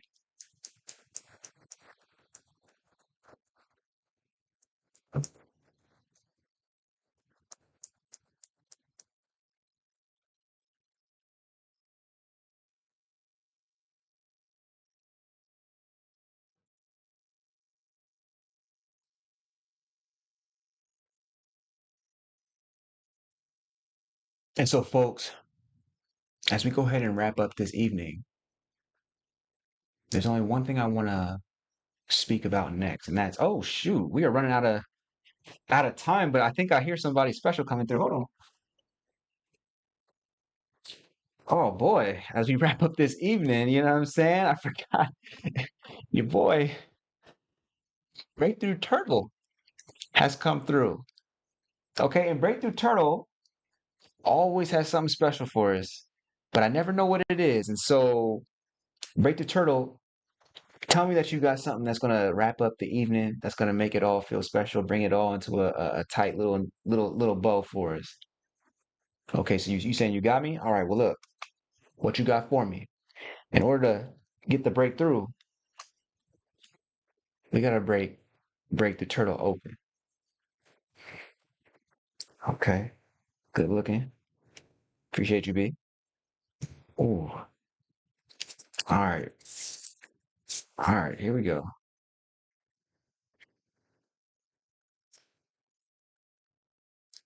Okay, I'm gonna modify this a little bit. Breakthrough turtle. Success is loving yourself, loving what you do, and loving how you do it. Maya Angelou. Maya Angelou uses the word liking, but I'm gonna substitute that tonight for success is loving yourself, loving what you do, and loving how you do it. Hmm. I think we could add to that, Breakthrough Turtle, that the people that we meet, every single person in our lives, from the people that we call family to the people we call distant, these people are also of our own constructions, which means that successful relationships, according to your quote that you putting us on, means recognizing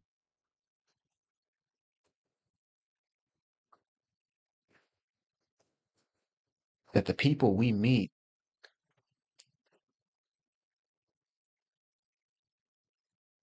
are artifacts of our own creation. What point would there be that could be higher than recognizing the love that is already inside of each and every person that we meet because we understand that it was first inside of us? That is a successful relationship. The power to choose how you construct meaning around a person and choosing to see the highest meaning that is possible in this dimension or any other, and that is to see love in them. We use a kit just to be sure that you are connecting first with that love, which is why we have you hold the hands apart and all this. But ultimately, in the end, we're just mutually recognizing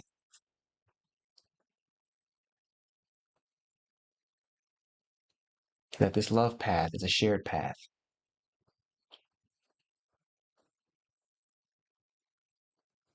And that when we can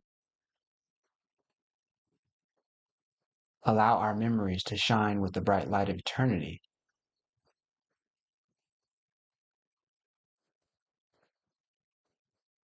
our entire history becomes exactly what it was always meant to be.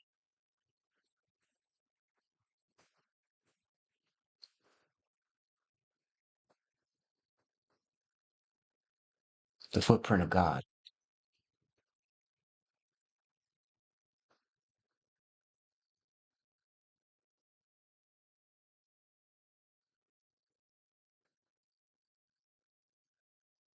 Yes, I would call that success.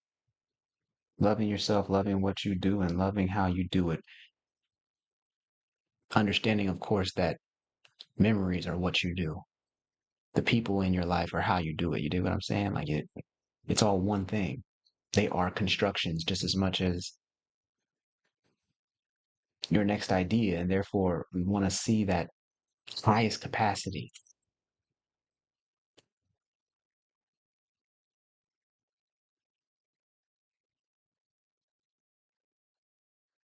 Because when we recognize it in them,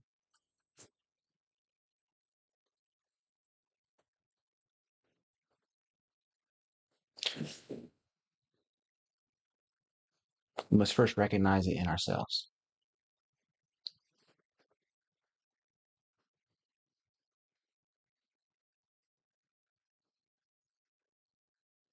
And so Breakthrough Turtle, man, I gotta appreciate you for that. I like I like I like this joint. I like this joint. Success is loving yourself, loving what you do and loving how you do it.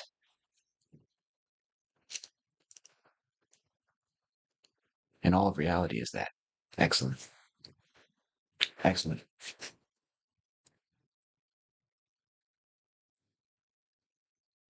Folks, it is as I'm telling you every single week.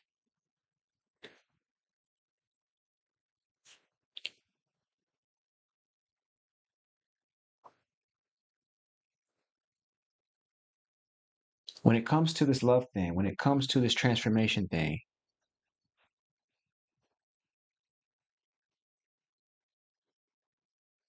ours is the ability